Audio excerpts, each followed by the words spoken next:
আসসালামু আলাইকুম। আশা করি সবাই ভালো আছেন। আবারও চলে আসলাম নতুন একটি ভিডিওতে। আমরা রাজা বাদশাদের গল্প অনেকেই শুনেছি। আমরা যদি একটু দেখি, আদিম আমলে রাজা বাদশাদের বাসার সামনে বা তাদের রাজমহলের সামনে বড় একটা পানির ফোয়ারা থাকতো। সেটা কেন থাকতো? সেটা কি আমরা ভেবে দেখেছি?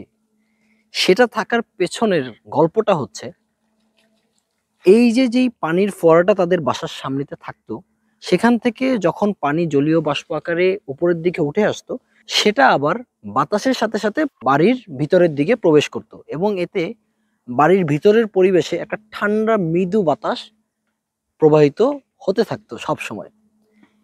আপনিও যদি এইরকম 2025-এ এসে রাজা বাদশার মতো একটি বাসায় বসবাস করতে চান আপনার পরিবারকে নিয়ে, সেক্ষেত্রে হায়াত Sakina condominium is one and only choice. So আজকে এই পর্যন্তই। ভালো থাকবেন। দেখা হবে অন্য কোনো ভিডিওতে অন্য কোনো টপিক নিয়ে। আসসালামু আলাইকুম।